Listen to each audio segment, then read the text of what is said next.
What's going on, everyone? It's Justin here, and today I've got a video of the ultimate industrial modern living room for 2021. So this is actually in my new office space, and the whole feel for it is that it is a residential loft that had a work-live option. So I've kind of designed it as a living space where it's usable for like watching TV and movies and all that kind of stuff, but at the same time, its day-to-day use is going to be for production.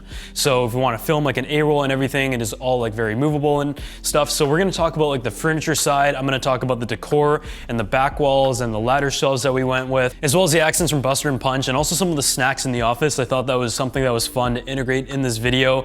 But we're going to mix kind of the tech and decor side of things, hopefully give you guys some ideas for how to build a modern and bold space. And after like months of kind of waiting for everything to come in and putting things together, I'm pretty happy with the final result. So let's just go ahead and get started. In this video, I'm also going to be giving away my Xbox Series X, so if you guys want to enter, just make sure you subscribe to the YouTube channel, follow me over on Instagram at justin.tse, leave a comment down below with your favorite part of this living room and also your Instagram username, and drop a like on this video, and I'll be picking a winner in the comment section when this video hits 5,000 likes.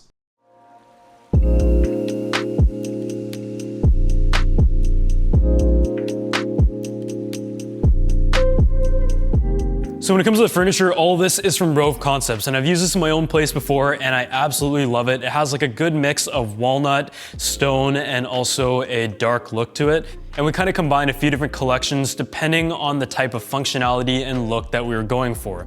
So the first piece right here is the Evelyn side couch, and it is fully modular. So you can get like all different parts and pieces and put together the shape and size that you would like. We want to be able to seat like 2 to 3 people and also film in that area, but you also don't want something that is too large that you can't move it around in a filming space. So I found that to be like the perfect size. And if you're like in a compact apartment or living room, then this is one that really does stay out of the way and is easily kind of movable. On the side, I also really like to have like complementing chairs. We have the pavilion in the back, which is like a classic look. And on the other side, we also have the PK31, which is in a nice natural leather. The brown finish is one that did take a while on back order, but I think it looks awesome, and the chrome finish ties together with the pavilion chair next to it. The next piece in the middle though is the Augustus coffee table, and this has a couple drawers to have like controllers and snacks, which is just super handy, and it also has a nice marble finish on the top, which is super solid, but it definitely has a bit of weight to it when we were trying to put it together. The only other thing that we also have in the space is, of course, the media console, and this is the Bennett. It is about 83 inches, and when it first came, I was like, this is pretty big for this place, but the TV on it is 77 inches, and as you can see, it pretty much goes all the way across with a nice amount of space on each end, and it just floats on top of that. And there's all these like cable cutouts in the back, so you can wire everything, like your consoles and like your TV control. There's also drawers on one side, and I feel like for that industrial look, with the concrete base and the white walls, the ways to really bring it together is with contrasting black accents, maybe a bit of chrome in some areas. The gold is also a nice touch in the coffee table, and with the mixture of stone, neutral finishes, and a bit of wood on the darker side, it just has like a, I don't know, like a bold feel to it, especially with that TV just like floating and taking up that entire TV stand.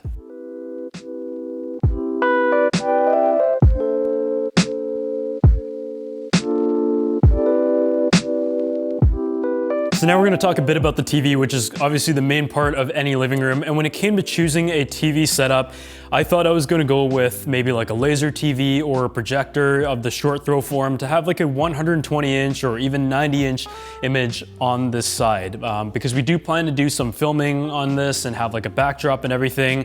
But when I went to the shop to kind of take a look at the options, this option was on sale, and it was the Sony Master Series A9G 77-inch OLED TV. So OLED TVs have like the qualities of great contrast and just impressive image quality, super vivid colors, and Sony is a company that I haven't tried out before when it came to TVs. There's like LG that's very well known for it, and also the QLED options from Samsung that I've used in the past. And this TV is actually the LG panel, but it has like Sony's processing and color technology. But one feature that really did stick out, aside from the image quality of this 77-inch TV, is the fact that the speakers have like an acoustic technology that makes it have better internal speakers than most TVs out there. It actually has like a vibration-based system that gives you a nice stereo separation with the built-in speakers. And in fact, if you do decide to add like other stereo speakers or surround speakers in your setup, you can actually use the TV itself as a center channel and connect the TV to it via speaker wire. So it actually utilizes the center speaker inside to give you a very immersive experience on its own and also in conjunction with the full setup. And beyond that, when it comes to the software itself, it uses Android TV and it has Google Assistant, YouTube, AirPlay, Chromecast, and all that stuff built in. And when I was looking at reviews, quite a few people seem to have some complaints of the Android TV experience not being very good, but personally, just from using like YouTube, Netflix, and streaming stuff directly to it, I haven't really run into any issues at all. The processing and the speed actually does run pretty well. But of course, the biggest priority of any TV is gonna be the image quality, which this one has done an amazing job in. But secondary to that is the speaker quality if you don't plan to go with like a full system. So I feel like that combination made this one a really good choice. I definitely wasn't expecting or didn't really have this model on my radar, but after seeing it, I felt like it was a good fit as opposed to a short throw projector where during the daytime, if you want to watch some TV, it just may not work as well. So before we continue, I want to give a huge thanks to the sponsor of the channel, MotionFX, and their great Final Cut Pro plugins and templates. I've been using them for many years now, and as you can see, we pretty much have every single product that they make on our sidebar. Some of the most notable ones that you guys have seen me use include M Transition Simple, as well as M Callouts and the Easy Motion Track text. But today we're going to talk about some of the ones that you guys have seen in this video already, including M Channel Modern and M Glitch Transition. So I think the best thing about MotionFX is that it is super easy to use. For the most part, everything is drag and drop. It is also very customizable and the effects look really good and they have a ton of different themes. So especially for beginners out there, it is very easy to make your videos look extremely professional. So the M Channel Modern pack that we're going to be talking about has a combination of lower thirds, titles, text, as well as social elements, and this bundle in total comes with 50 effects, which is a great value. As I mentioned before, everything is very customizable, so if you want to change the color, the font, the logo, the text that is on it, you can really just fine-tune every little feature, and we're going to show you how to do that right now. So say I want to add like a cool overlay on top of this video clip right here, all I have to do is drag and drop onto my timeline, and as you can see, it is there. I do want to move the text over to the left side because my head is in the way, and if I want to change the color of the background, everything as you can see is on that right menu.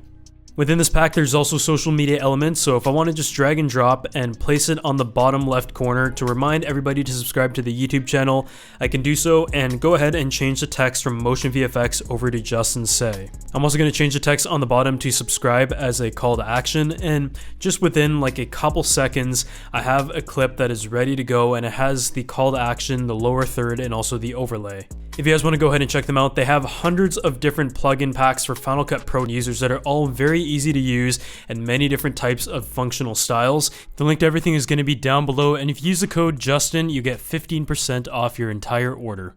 So when it comes to some of the other tech stuff, an ultimate living room can't be complete without the brand new PlayStation 5, which is still very hard to find to this date, and Sony initially sent us one when it first came out, but I picked up a digital one for the office, and I can tell you that for the most part, I download my games, so this one made a lot of sense. It stands quite well in the office, and for the most part, because we're Canadian, the games that we play are usually just limited to NHL. I do have to get a lot more of them, but this is what I have at the moment, and with the Philips Hue sync box that I'm going to talk a little bit more about in a second, it looks incredible. Because I do work with a lot of friends, the intention behind this entire office space was to just make it like the ultimate living room for both work and also play. One of the things that I've always wanted for my living room, and finally did it on this project, is a Philips Hue Play sync box for HDMI.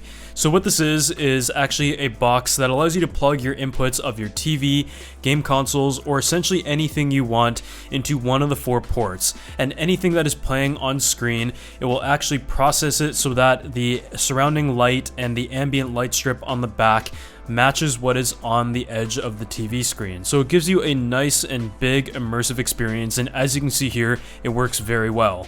It is quite expensive though, and the box itself in Canada was about $300, and I paid resale for the light strips itself because of the size of TV. I literally could not find it in stock anywhere. So all in, this thing was like $700, which for a lot of people is not going to be justifiable, but it's something that I've wanted for a long time, and so far it has worked quite well. For anyone who's planning to get this, some of the tips that I do have is to turn off the ambient light sensor on your TV, because based on the different light settings and what is being displayed on your TV screen, the TV itself will give you like a false read, and you'll notice that the screen brightness starts to shift based on what the light is doing. So you don't want that, so make sure you remember to turn that off, because I didn't realize at first. But otherwise, I do think if you watch TV a lot, this is the great way to bring your living room setup to the next level. Another piece that I really recommend for the living room is a dedicated wireless keyboard with a trackpad built in. There's nothing worse than trying to tell the TV's voice assistant what you want to watch and trying to type in a long password that you may not remember. So by having a Bluetooth keyboard, I can just type everything very easily. The last little touch in this living room is a heater bar. So I didn't want to have like baseboard heaters against the wall because there's always like furniture or desks and tech products around there. And I also didn't want a heater that was big and ugly. This right here is one that is able to just sit above and warm up the entire place, which is really nice. But most importantly, it stays out of the way, and because I took out both of the fireplaces in this loft to be able to give it a nice open wall and open feeling above, this is like the perfect option to fix that kind of heat problem.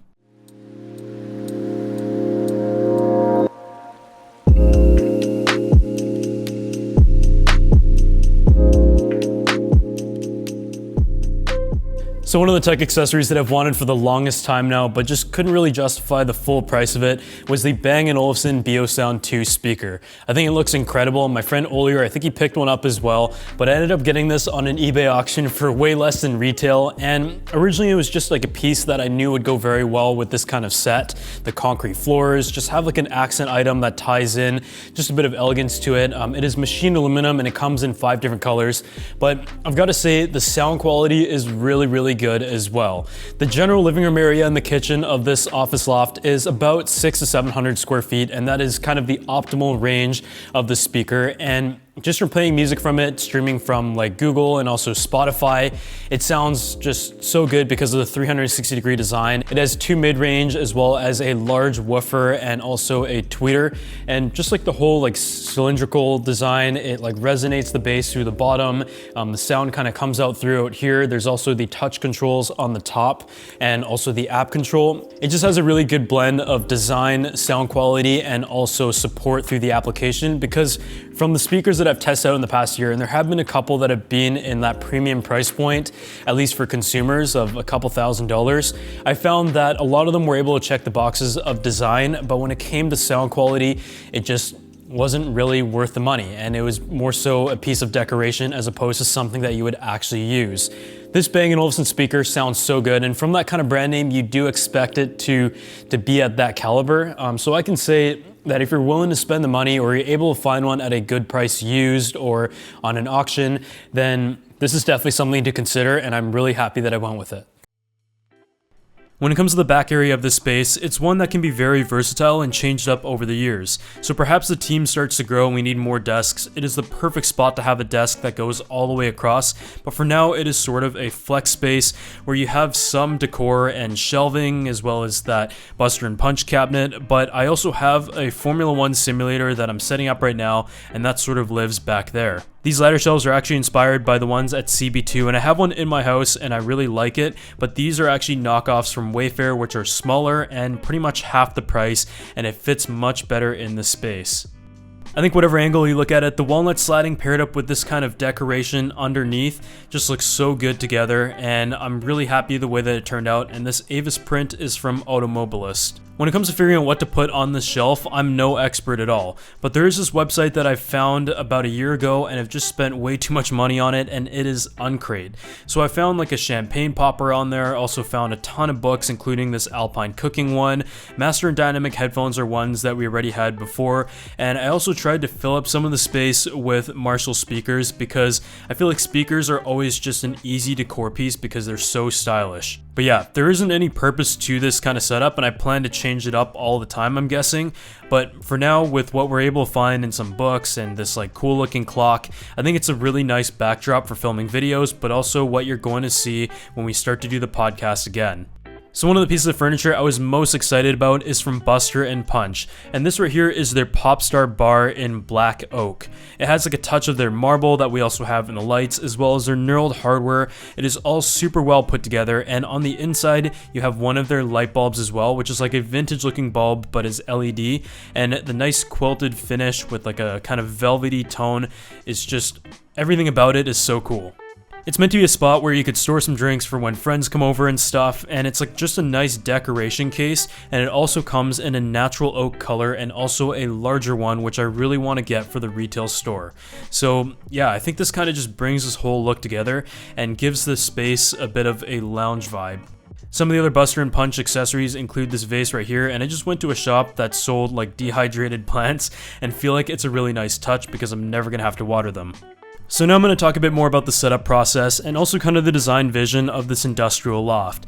I know usually with these type of videos you put this in the front, but I decided that because it's a little bit boring and I was too excited and just wanted to show you guys the entire living room itself, we would leave the actual setup process behind the scenes towards the end of the video. But if you guys want me to do like separate videos of just the setup itself in the future, just let me know. I just didn't want to make way too many videos of the same series.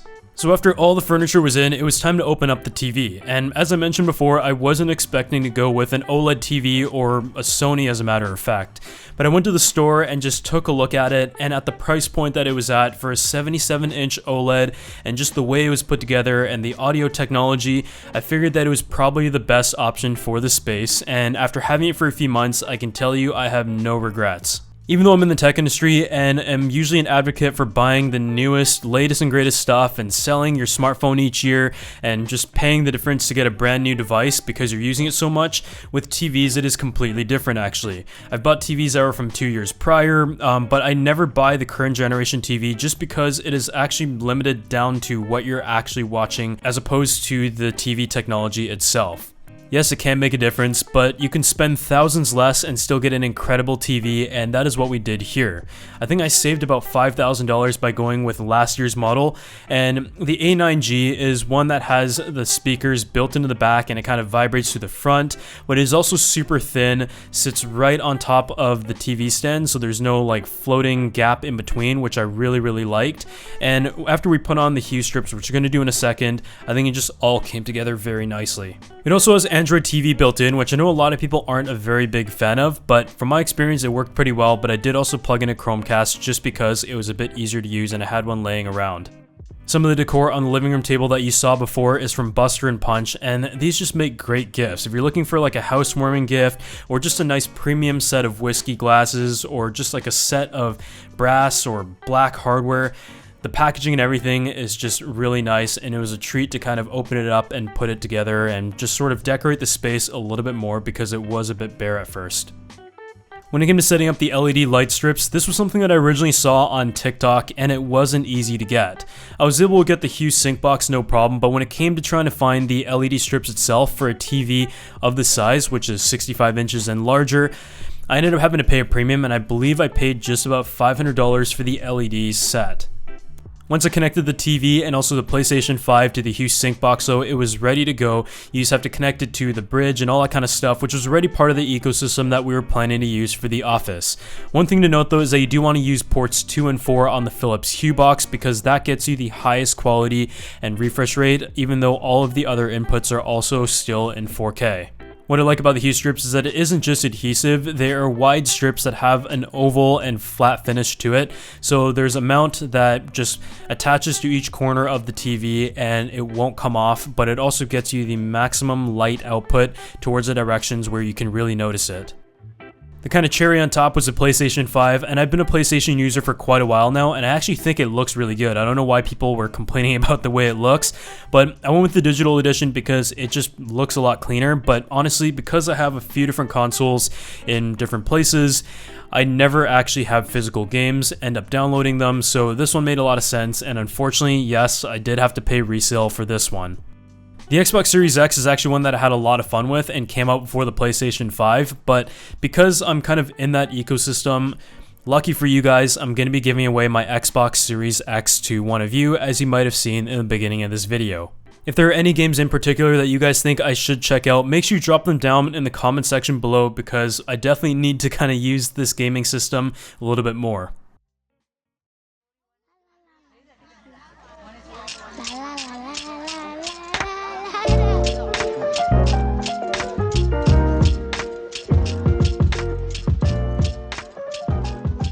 So now that everything is ready to go in this living room and the office is finally moved in after a nearly 10-month project start to finish, it's time to have a bit of a game night, and a couple friends who I do some work with just came over and we decided to just make some burgers, watch some hockey, and also play some games. As I've said in previous videos, I don't cook at all, so I really do rely on other people to kind of figure out what to buy, cook the meals, and kind of put everything together.